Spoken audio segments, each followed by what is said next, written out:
संपू दे अंधार सारा, उजळू दे आकाश तारे, अंधारल्या पहाटेचे थे, वाहू दे आनंद वारे, जाग यावी सृष्टीला की होऊ दे माणूस जागा, मार्ग सारे स्वच्छ व्हावे रक्त व्हावा प्रेम धागा, मार्ग सारे स्वच्छ व्हावे आणि मने ही साफ व्हावी, ही सकाळ रोज यावी, माणसाचा देव व्हावा, माणसाचा देव व्हावा. नवसह्याद्री गुरुकुलच्या सर्व गुरुजनांना वंदन करून किंवा बालमूर्तींना ज्ञानेश्वर भेटुलेचा मनापासून मनपूर्वक नमस्कार.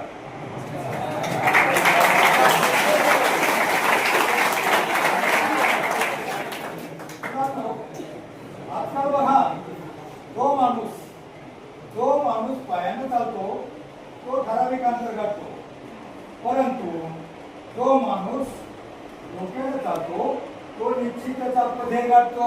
मी तुम्हाला थोड्याच वेळामध्ये थोडं तरी डोक्याने चालायचा मार्ग सांगणार आहे. डोक्याने म्हणजे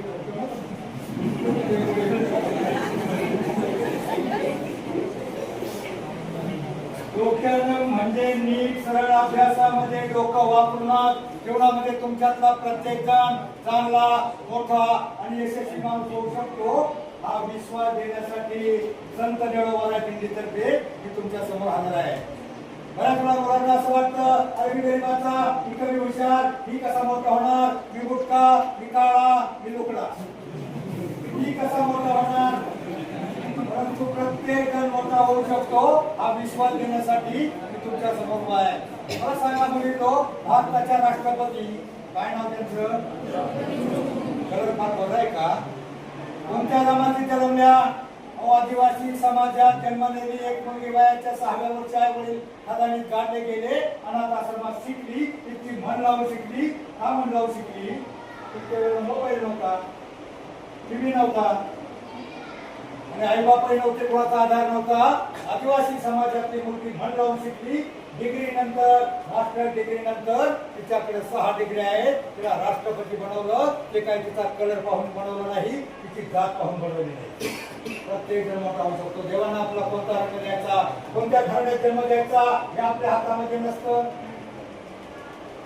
या दोघांचं काय चाललंय, काय झालं का? आणि इकडे 12वीला पोरं गेलेला, त्यांचं लक्ष सर काय सांगतात त्याच्याकडे नसतं. ते माग असं इकडे तिकडे बघतं, आपल्या कोणी बघतंय का काय, आणि एखाद्या मुलीने चुकून बघितलं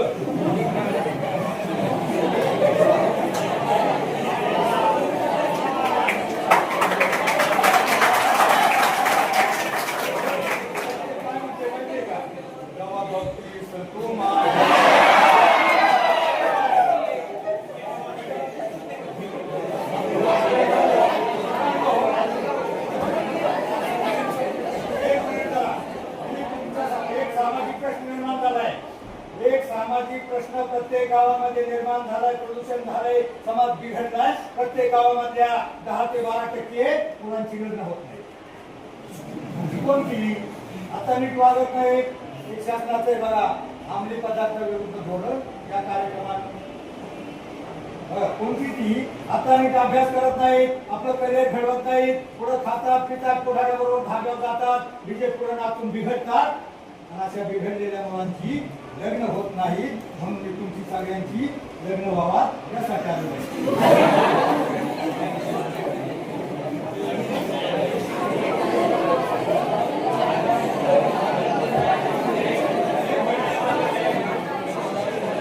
अपेक्षा व्यक्त केली बघा, ही अपेक्षा व्यक्त केली होती माणसाचा देव व्हावा. आता माणसाचा देव, माणसाचा माणूसच राहिला नाही तर देव कुठून होणार? गर्दीत माणसाच्या माणूस होतो मी माणूस. या ठिकाणी बघा नसरापूरचं प्रकरण. आता बघा माणूस जीवनामध्ये 2च प्रकारे यशस्वी होऊ शकतो, एक शिकून आणि दुसरं सवरून. शिकून म्हणजे शिक्षण आणि सवरून म्हणजे सवरून. सकारात्मक अर्थाचे जेवढे शब्द, सत्य, सदाचार, संयम, सुविचार, संतांचे विचार, प्रत्येक चांगल्या विचारामध्ये माणसाचं जीवन बदलण्याचं सामर्थ्य असतं. परंतु काय झालंय, तुमची पिढी सर, ही पिढी आमच्या 70 पेक्षा तुमची 35 ची पिढी हुशार आहे. 35 पेक्षा ही 17-18 ची पिढी हुशार आहे. पण भानगड काय झाली, ही जरा जास्तच हुशार आहे. जे चांगलं तुमच्यापर्यंत पोहोचत नाही, पोहोचलं तरी डोक्यामध्ये घेत नाही. आता यांच्या डोक्यामध्ये बघा, यांच्या डोक्यातली ती शांताबाई गेली, आला बाबा.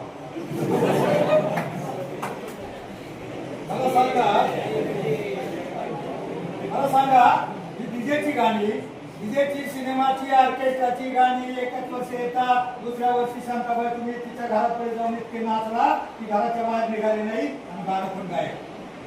दुसऱ्या वर्षीचा बाबराव तिसऱ्या वर्षी दिसला का, तिसऱ्या वर्षी आला आवाज वाढवून डीजे.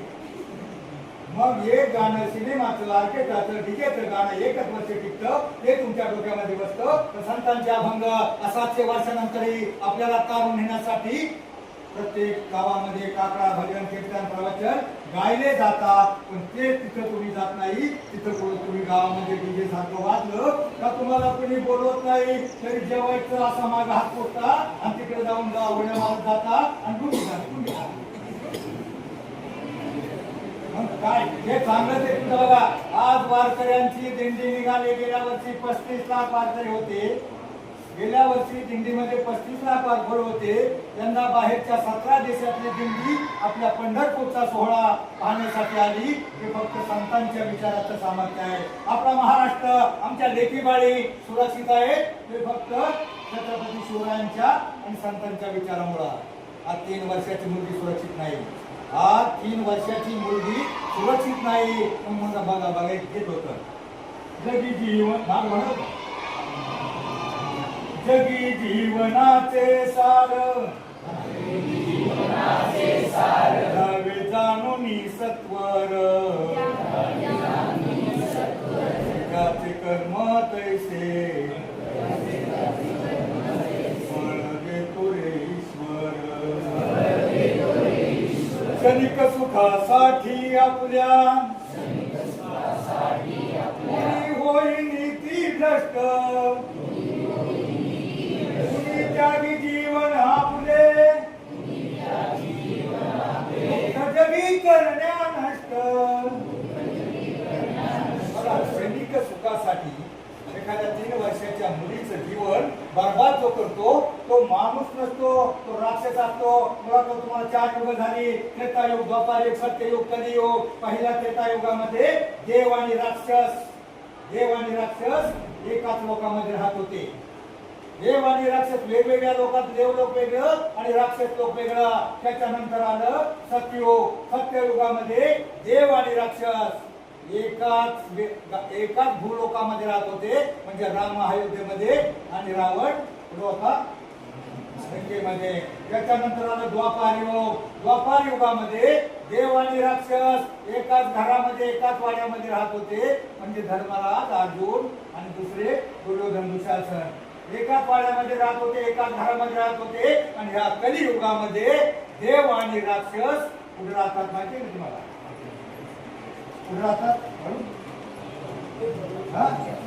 एकाच माणसामध्ये राहतात. हुशार आहे. एकाच माणसाच्या मनामध्ये देव आणि राक्षस राहतात. आता तुम्हाला देव जागा करायचा आहे का राक्षस जागा करायचा आहे हे तुमच्यावर आहे. वारकऱ्यांची एवढी दिंडी येते आमच्याकडे बाहेरच्या देशातून. 35 लाख लोक आमची होती आणि 35 लाख लोकांमध्ये 15 ते 20 दिवसामध्ये तुम्ही अशी एखादी बातमी वाचली का एखाद्या वारकऱ्यानं एखाद्या महिलेचा विनयभंग केलाय? एखादी बातमी वाचली का? तरी संतांचे विचार आहे. आणि संतांचे विचार ज्यावेळी तुम्ही डोक्यामध्ये घ्याल त्या विचाराप्रमाणे वागाल. बघा हरिपाठामध्ये 38 नंबरचा अभंग आहे. हरिपाठ पाहिला तर तुम्ही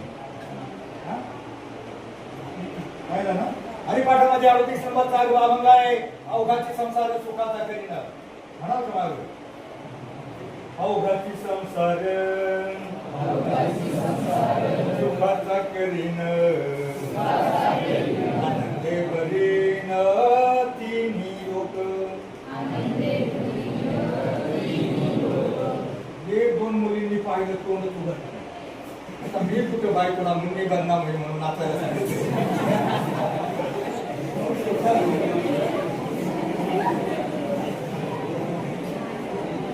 संतांचा अभंग आहे. संतांचे विचार, संतांचे बोल आपल्या तोंडामध्ये आले, अंतःकरणामध्ये ठसले, शरीरामध्ये बसले तर आपलं जीवन कधी भंग होणार नाही. मुलींनो, अभंग या शब्दाचा अर्थ असा आहे आयुष्यामध्ये 2 अभंग ज्याचं अनुकरण करील त्याचं जीवन कधी भंग होणार नाही. काय अर्थ होतो याचा? एकच चरण आपण गायले. अवघाची संसार सुखाचा करीन आनंद भरण्याची. कोणाचा संसार म्हटले बाई? आपल्या घरातला म्हटले का? पप्पा, मम्मी, बुद्धी, मुद्दू अवघाचा म्हटले का? अख्ख्या जगाचा संसार सुखाचा करी आणि आनंदे भरणं तिने लोक म्हणजे स्वर्ग मृत्यू पाताळ सगळीकडे आनंद निर्माण करी. अभंगाच्या एका चरणाचा अर्थ एवढा मोठा असतो का संतांच्या साहित्यामध्ये ज्ञानेश्वरी गीता गाथा भागवत मोठे ग्रंथ मला माहितीये तुम्ही उत्कटणारे नाही, परंतु एखादा हरिपाठाचा एखादा अभंग तुमच्या डोक्यामध्ये बसला. जाऊ द्या व्यापक स्वरूपाचा जगाचा संसार जाऊ द्या, स्वतःचा संसार सुखाचा करायचा आहे एवढं कळलं फार झालं. मला माहितीये तुम्ही राष्ट्रपती नाही होऊ शकणार. APJ अब्दुल कलाम, JV गिरी, सिंग आणि राजनीताई पाटील, मला माहितीये तुम्ही राष्ट्रपती नाही होऊ शकणार. मुलांना नीट ऐका, दत्ता बसा. कारण मी याच्यासाठी आलोय त्यांची बॅटरी लूज झाली. मी तुमची बॅटरी एवढी टाईट करून देणार, एवढी खोल करून देणार आहे तुमची लग्न होईपर्यंत उतरणार.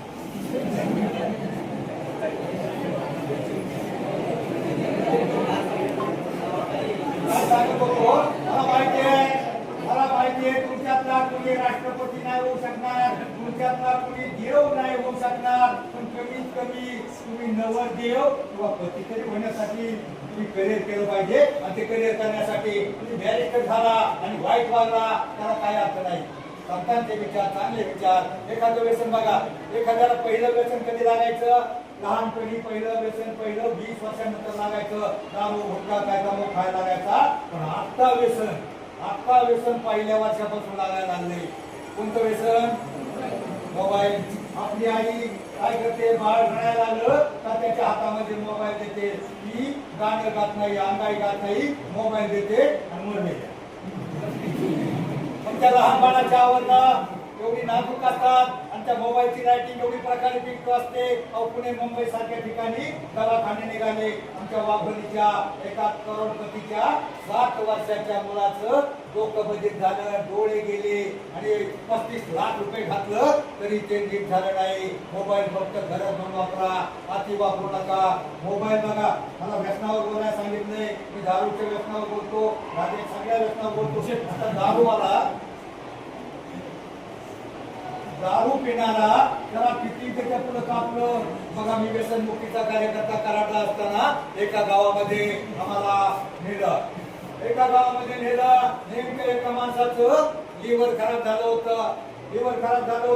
पहिलं 25 माणसं म्हणजे एकाचं लिव्हर खराब झालं होतं. त्याला म्हटलं आता तरी दारू सोड, तरी तो पिऊन आला होता.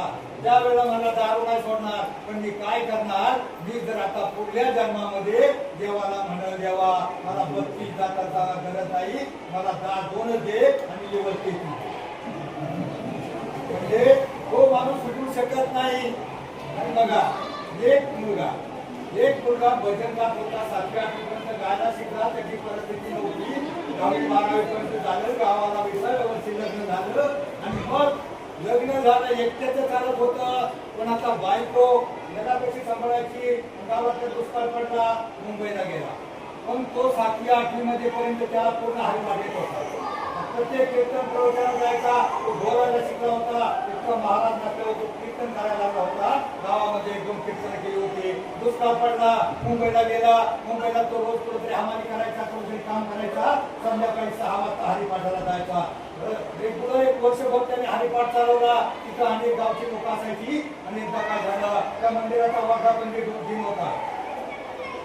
त्या दिवशी मोठा कीर्तनकार बोलावला होता 1 लाख रुपये देऊन. परंतु दुर्दैवानं त्या कीर्तनकाराची गाडी खराब झाली, तो वेळेला पोहोचला नाही. मग बाकीचे जे लोक होते ते म्हणते, अरे हा बुवा आहे ना, हा वर्ग आहे, हा म्हणतात कीर्तन करतोय, काही वेळेला एवढा खर्च वाया जाणार म्हणून त्याला कीर्तन करायला उभं केलं. त्याला असं कीर्तन केलं, पहिलं कीर्तन मुंबईचा महापौर 45 वर्षापूर्वीची गोष्ट आहे. माझा चुलत भाऊ हा तो सुद्धा मिळवले. त्याने कीर्तन केलं, त्या मंदिराची वेळ वाचवली. त्या महापौरानं त्याला नोकरी दिली आणि नोकरीनंतर आज रिटायर होऊन तो देऊच्या गाथा मंदिरामध्ये सगळं मंदिर सांभाळतोय. कोणाला कीर्तन शिकवतोय, हरिपाठ शिकवतोय, गायला शिकवतोय, वाजायला शिकवतोय. एक कला जवळ असू द्या. बघा, तुम्ही 80-90% वाला काय होतो पुढं, डॉक्टर ऐकी ना, 70-80% वाला इंजिनियर वगैरे, 60-70% वाला CA, BCom, BCA किंवा शिक्षक, 50-60% वाला डिप्लोमा करतो, 40-50% वाला ITI करतो, नॉन मॅट्रिक वाला पुढारी बनतो, नाही गुंड बनतो. आणि त्याच्या अगोदरची स्टेज तो 8वी वाला तो महाराज होतो. तसं त्यांनी हरिपाठाचा प्रत्येक सराव केला असतो. तो 8वीचा मित्र. आणि तुमच्या माहितीसाठी सांगतो, जो गुंड जो पुढारी 10वीचा आहे ना, त्या 10वीच्या पुढाऱ्याच्या 80-90% वाला साहेबाला त्याच्या पाया पडतो. 8वीच्या कीर्तनवाल्याच्या तो मंत्री आला ना तरी पाया पडतो. एवढं सामर्थ्य या अध्यात्मामध्ये परमार्थामध्ये आहे. तर आमच्या वारीला 35 लाख लोक येतात आणि त्यावेळेला 10 ते 15,000 लोक बाहेरच्या देशातून येतात. बाहेरून दिंडी निघाली पाहिल्यासाठी बाहेरच्या देशातून 27 देशांची दिंडी निघाली. ती दिंडी पोहोचणार आहे आणि ही दिंडी आमचा सोहळा पाहण्यासाठी बघा लाईन लागली असते. एकादशीच्या दिवशी वाखरी ते पंढरपूर आणि पलीकडे सोलापूर हायवे ते पंढरपूर लाईन लागली असते आणि दोन्ही बाजूला मध्ये डिवायडर असतो. दोन्ही बाजूला लोक नाचत असतात. वारकरी आनंदाने गात असतात. माऊली माऊली म्हणत असतात. मुबारकाचा गजर होतो. कुणी मनोरम बनवतो, कुणी फुगड्या खेळतो.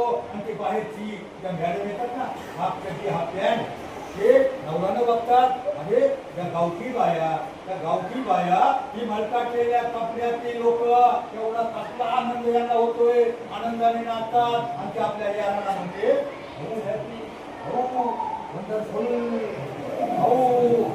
वंडरफुल. आमची ती गावठी बाई म्हणते बाबाने हे वंडरफुल नाही वंडरफुल आहे.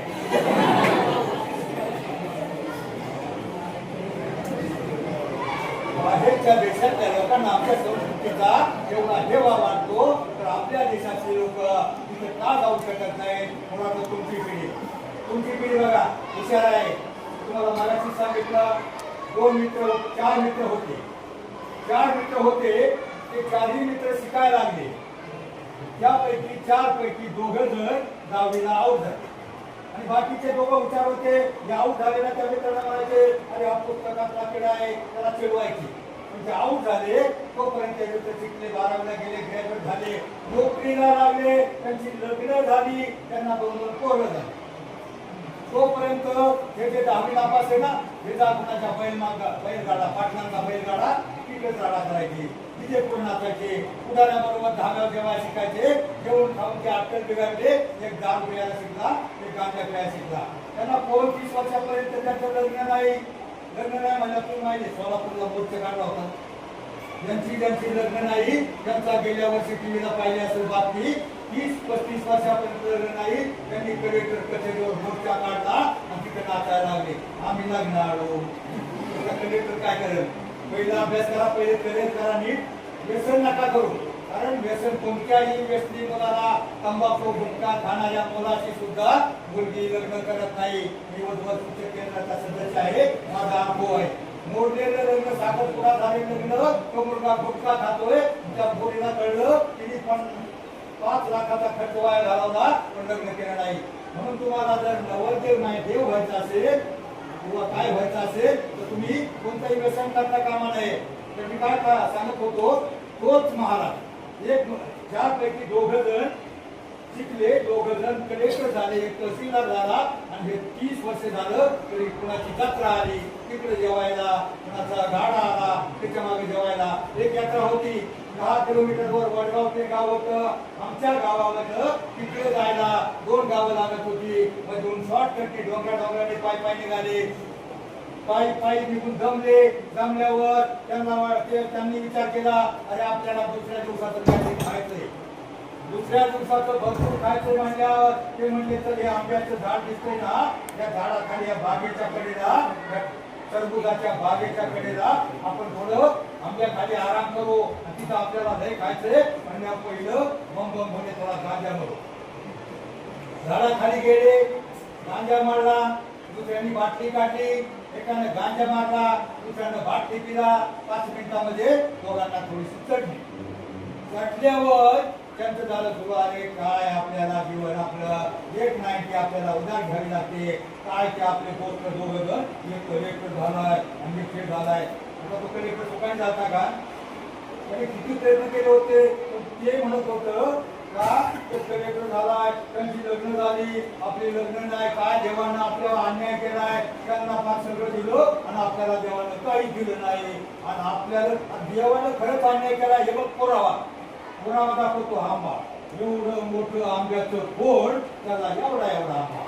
आणि हे कलिंगाची एवढी त्याची वेल आणि त्याला एवढं मोठं टरबूज. देवाला काय कळतं का नाही, एवढं कलिंगडाचा येल, त्याला एवढं मोठं टरबूज आणि एवढ्या मोठ्या आंब्याचं खोड, त्याला एवढा आंबा. देवाला काय कळत, देवाने जसा आपल्या अन्याय केलाय तसा या झाडावर अन्याय केलाय. असं तो बोलत असतात तेवढ्यामध्ये वारं आलं, एक आंबा वरून पडला, त्याच्या डोक्यात पडला, ते डोळे खाली पडले. आणि मग तो दुसरा जण म्हटला, अरे तू म्हणत होता देवानं चुकीचं केलं, देवानं जर आता हे टरबूज जर वर लावलं असतं आणि ते तुझ्या डोक्यात पडलं असतं तर आता तुझं राम नाम सत्य. देवानं बरोबर केलंय. देव बरोबर देत असतो, जसं ज्याचं कर्म तसं फल देत असतो. कर्म करा तो फल मिळता है, आज नहीं तो कल मिळता है. जितना गहना अधिक हो हुआ उतना मीठा जल मिळता है. जीवन के हर कठीण प्रश्न का जीवन में ही हल मिळता है. जीवनातल्या प्रत्येक प्रश्नाचं उत्तर या जीवनामध्येच असतं. म्हणून तुम्ही कोणत्याही प्रकारे आयुष्यामध्ये वाईट व्यसन न करता, मी तुम्हाला सांगत होतो त्या ठिकाणी आम्ही व्यसनमुक्ती सोडण्यासाठी गेल्याच्या नंतर बघा दारुड्याला किती सांगितलं ना, काय करतो, एखाद्या कोणाचं लग्न होत नाही, ते खापीत असतं पण त्या मुलीला माहित नसतं. मग मुलीला ते पहिलं गोड बोलतं, त्याच्या डोक्यामध्ये काची उतरलेली नसते, तिथलं आश्वासन देतं, मैं तुझे चांद तारे लाते दूंगा, आसमान से तारे लाते दूंगा, मैं तुम्हें गोवा घुमाऊंगा. त्या मुलीला वाटलं अरे गोवा लय भारी आश्वासन दिले की पोरगी लग्न करते. लग्न केल्याच्या नंतर आता पुणे तारे याला काय खायची प्यायची पंचायत. आणि मग लग्न झाल्यावर त्या मुलीला कळतं अरे काहीच नाही, तिथे त्याला लागणं लावते. म्हणजे तू मला म्हटलं काम करू लागते तुला काय बढायला लागल्या, पुढं फिरायला नाही, तू पुढंच येणार, किंवा आता पैसे नाही काय करू. ते मग पैसे ते याच्यामध्ये त्या नादाने ते जास्त शॉप मध्ये आलं. पहिलेच पेट होतं आणि बायकोच्या कटकटीने जास्त प्यायला लागलं. जास्त प्यायला लागलं. मग दोघं जण मित्र रात्रीचे पिऊन आले. पिऊन आल्याच्या नंतर ते रस्त्याच्या कडेला ते विहीर होत, त्या विहिरीला फुल पाणी होतं. आणि त्या पाण्यामध्ये त्यांनी डोकवलं. कसं त्यांनी पाण्यात डोकवलं, त्यांना चंद्र दिसला. अरे चंद्र जवळ आलाय म्हणला. आता चंद्र जवळ आलाय. मग त्या दोघांनी काय केलं म्हणलं, आता बायकोची कटकट देणार, चांद तारे लावतो दुंगा, ते चंद्र काढतो बायकोला देतो. त्यांनी व्हाईटची काठी घेतली, बरोबर पुढे जोडलं आणि खाली सोडली. आता त्या काठीने चंद्र हल्लाय. अरे ते जोडल्याला मला लय ओढू नको, हा ते मग निघून जाईल.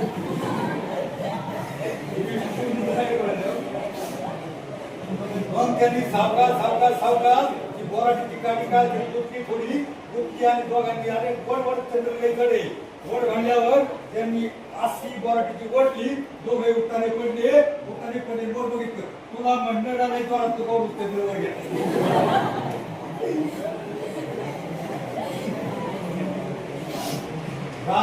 काय खरंय. म्हणून आयुष्यामध्ये तुम्हाला घडवण्यासाठी तुमच्या आई वडिलांना लहानपणी गोष्टी खटखटी काढायला लागते. बालवाडी, अंगणवाडी, हायस्कूल, कॉलेज. आणि तो तुम्हाला घडवण्यासाठी तुमच्या आई वडिलांना 20 वर्ष लागतात. पण तुम्हाला बिघडवण्यासाठी एखाद्या पुढाऱ्याबरोबर धाब्यावर गेला तुम्ही बिघडू शकता.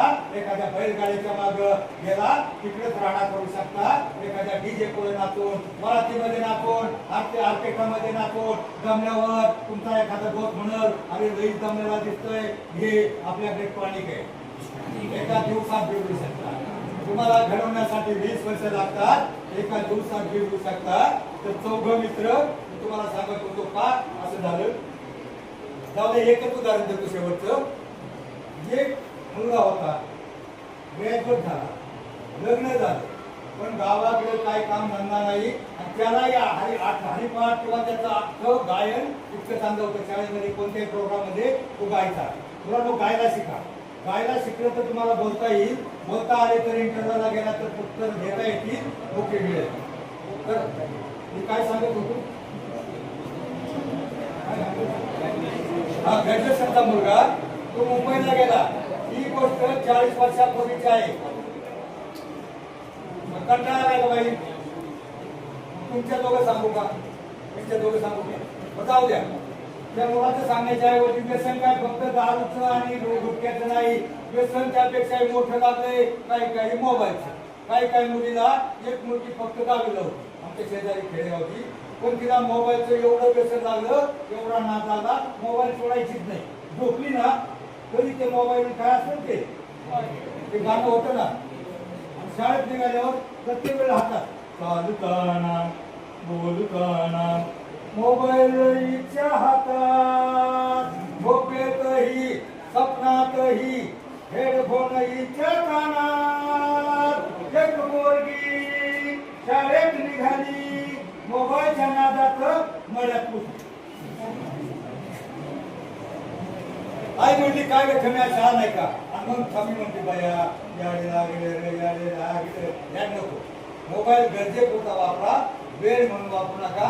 काय झालंय मोबाईलचा दुष्परिणाम सांगतो. एक 12-13 वर्षापूर्वीची गोष्ट आहे. पेरणे फाट्याची एक मुलगी कॉलेजला गेली, 12वीला त्याला 82% मार्क होते. हुशार मुलगी, गरीबाची मुलगी होती. कॉलेजला गेल्यावर त्या कॉलेजच्या बाहेर कॉलेजच्या बाहेर एक जमात आहे, लव जिहादच्या नावाखाली आपल्या मुली तिथं गोळ्या मागे जातात मोबाईल मध्ये बॅलन्स टाकायला. आणि मग तो हेरतो याच्यातली कोणती मुलगी साधी भोळी आहे पटवाया जोडी आहे, तो बरोबर हेरतो. आणि एक दिवस तुमच्या पोलिशी बोलतो, ती चार्जिंग करायला मोबाईल बॅलन्स टाकायला आला बोलतो. कुठल्या वेळेला म्हणतो अरे तू एवढी हुशार, देखणी, ब्रिलियंट, टॅलेंटेड, एवढा 800 रुपयाचा मोबाईल वापरतो त्यावेळेला तोच होता. तू ती म्हटली माझ्या बापाची घडी आहे, मला चालत होती तर मला हिनं पाहिजे तुझ्यासारख्या मुलीला, हँडसम मुलीला कसला मोबाईल पाहिजे अँड्रॉइडचा. ती म्हणली माझ्या बापाची ऐकत नाही. तो म्हणला तुझ्या बापाची ऐकत नाही ना तर मग मी देतो म्हणल्यावर ती म्हणली नको नको नको नको. परंतु तिच्या मनामध्ये थोडासा मोह उत्पन्न झाला. सीतेला जसा हरणाच्या कातड्याचा मोह उत्पन्न झाला आणि लंकेत जाऊन पोचली, तसा तिच्या मनामध्ये मोह उत्पन्न झाला. ती म्हणली नको नको माझ्या बापाला कळलं तर. तो म्हणला तुझ्या बापाला कसं कळलं? तुझा बाप तुला तरी शेतात कळमळत असेल, घामाच्या धारा, रात्राचं पाणी, हाडाची काळी तुला शिकवण्यासाठी पैसा उपलब्ध कर. तुझ्या बापाला कसं कळलं? तो मुद्दा तिला अर्धा पाठला अर्धा. तुझ्या बापाला कसं कळलं? पण ती म्हटली नको नको, तू म्हणतो मोबाईल घ्यायला तुझ्याबरोबर पुण्याला जायचं म्हणल्यावर मला तुझी भीती वाटते. आणि मग तो म्हटला, त्यानं तो डायलॉग मागला फेमस, भीती वाटते म्हणला. तो म्हणला सोनू तुझा माझ्यावर भरोसा नाही का? आता सोनूचा बिलकुल भरोसा नव्हता, परंतु तिच्या मनामध्ये एक विधा परिस्थिती निर्माण झाली होती. अरे चांगला मोबाईल घेतोय आणि तुझ्या बापाची भेटे. परंतु तिच्या आतल्या मनानं हार खाल्ली आणि ती त्याच्याबरोबर मोबाईल घ्यायला पुण्याला गेली. आता थोडक्यात सांगतो, वेळ संपत आलाय. 20,000 नेले. 20,000 नेल्यानंतर 18,000चा मोबाईल घेतला. किती वाचले? 2,000. आता पोरगी पुण्याला नेलं म्हणलं वडापाव खाऊन थोडं माल आणायची, त्याला 5 स्टार हॉटेलमध्ये नेलं, 1,800 रुपये बिल आलं. किती वाचले? बसला 40-80 रुपये लागत होते. आता तरी चालू व्हायचं ना, अजून तरी ते पूर्वी भाव खायला लागला. तिला पाठवायची म्हणजे तिला म्हटला आईस्क्रीम खाओगी? ती पण म्हणली हा हो म्हणली. 180 रुपये गेली. आता किती उरले? किती? आणि बसला किती लागत होते? प्रश्नचिन्ह होतं, परंतु त्याचा डाव वेगळाच होता. प्रश्नचिन्ह होतं, तो 20 रुपये खिशातले सावरत पायऱ्या उतरत असताना त्याच्याच वयाचा, हलकाटलेल्या कपड्याचा, हिंदारलेल्या केसाचा एक तरुण शेवटच्या पायरीवर हात पुढे केला आणि म्हटला साहेब 20 रुपये देना, 20 रुपये देना साहब, 20 रुपये देना. तो म्हणला 20 रुपये का क्या करना करेगा? तो म्हणला कुछ नहीं साहब, मोबाइल को रिचार्ज करना है, गर्लफ्रेंड को फोन करना है. तो हीरो म्हणतो देख राहिला, भिकारीने भी गर्लफ्रेंड बनाया. तेव्हा तो भिकारी म्हणतो वैसा नहीं, गर्लफ्रेंडने भिकारी बनाया. टोटल 15 ते 35 ची पिढी भिकारी होत चालले. मला पुढे ते सांगायचंय. 20 रुपये उरले होते. तो त्या मुलीला म्हटला पायरी जवळ थांब, मी जरा गेट जवळ जातो, फोन करतो, काहीतरी अरेंजमेंट करतो. ती मुलगी पायरी जवळ थांबली आणि तो भिकारी जो त्यानं 20 रुपयाची नोट जाता जाता त्या भिकाऱ्याच्या हातात उदाहरणाचा अवतार म्हणून दिली, गेट जवळ गेला आणि त्यांनी फोन लावला. हॅलो हॅलो, मुलगी लाया हो, मुलगी लाया हो, मेरा 20 लाख रुपये रेडी रखना. त्याच वेळेला सुदैवाने त्या मुलीच्या गावचा पोलीस पाटील आणि एक कार्यकर्ता गेट मधून एंट्री करत होता. त्यानं ऐकलं 20 लाख रुपये, मुलगी लाया हो, अशी कसली सोन्याची कोंबडी 20 लाखाला. त्याच्या काय डोक्यात बसा ना, जाऊ द्या म्हणून त्यानं आपल्या जोडीदाराशी कॉन्ट्रॅक्टराशी बोलत तो कसा पायरी जवळ आला.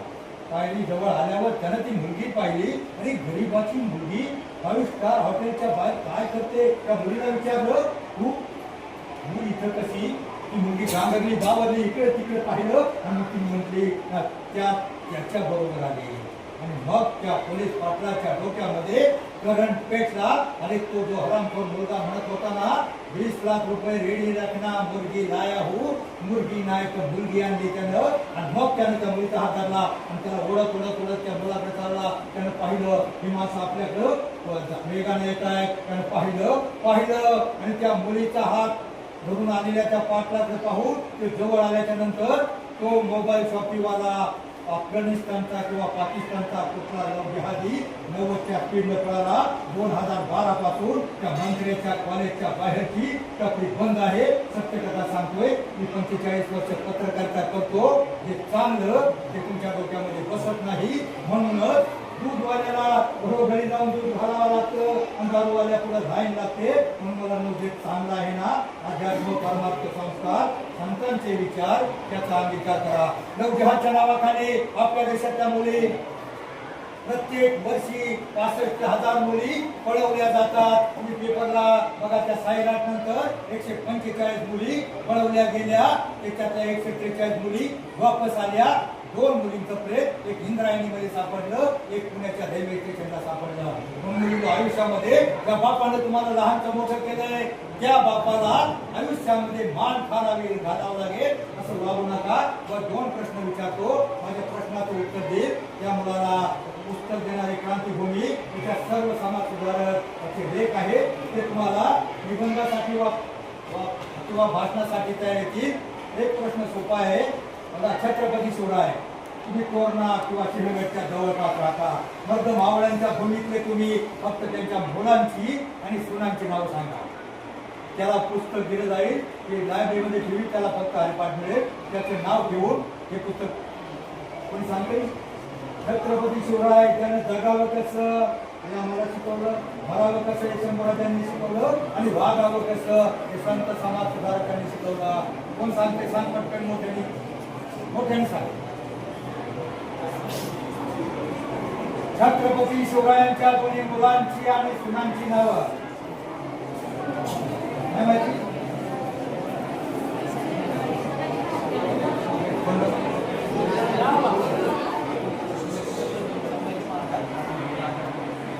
संभाजी महाराज, राजाराम महाराज, त्यांच्या पत्नी ताराबाई, याच्यासाठी काय बाबा एक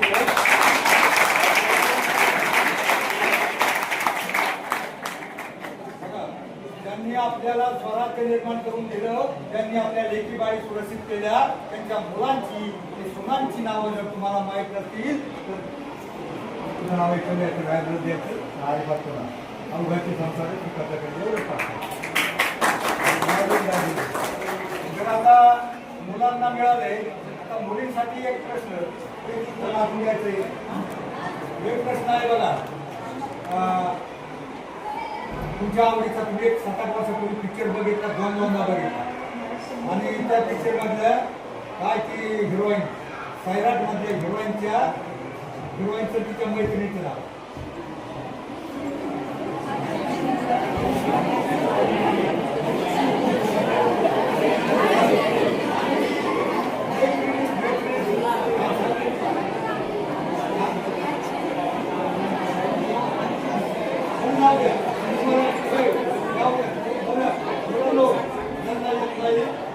काय पिक्चर बघितला नाही, यांना काय एवढी डोकी नाही. तर तुम्ही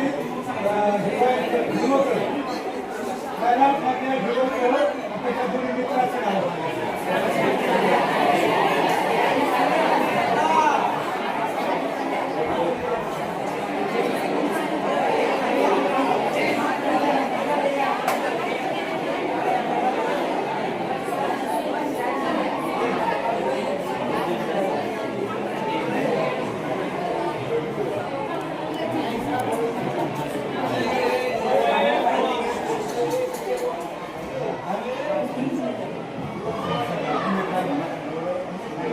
हा. तुझं नाव लिह. नाव लिह. याच्यासाठी टाळ्या वाजवा.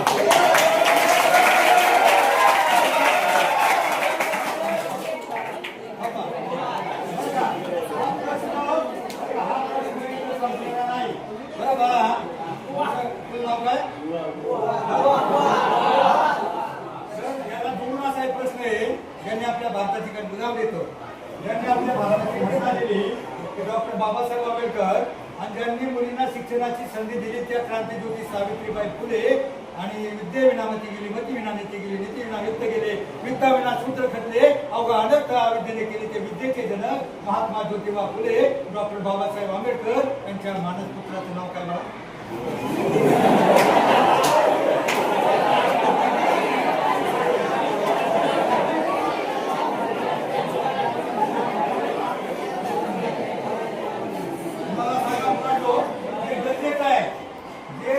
आहे ते तुम्ही डोक्यात घेत नाही, ते नको त्याला मी आता परिस्थिती काय भेट झाली तुम्हाला. सगळ्यांना माहित होतं, मला माहिती आहे, सगळ्यांना माहित होती नावं, पण जे पोरग थोडं भोळ आहे म्हणून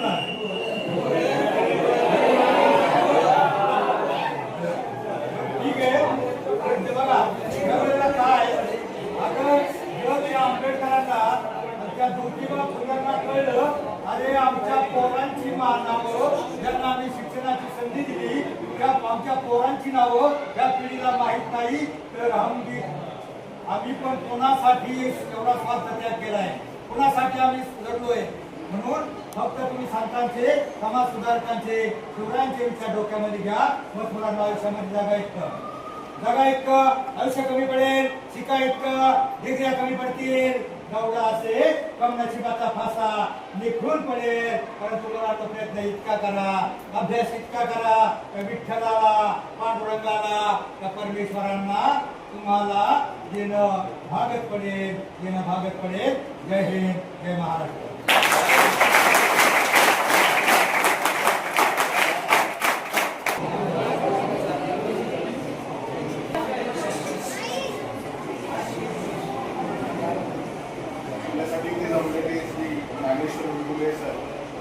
आपल्याला एक लेक्चर दिलं जे की लाख मुलाचं होतं, जे प्रत्येकाच्या मनावर आणि विचारांवर नक्कीच काहीतरी प्रकाश पडेल.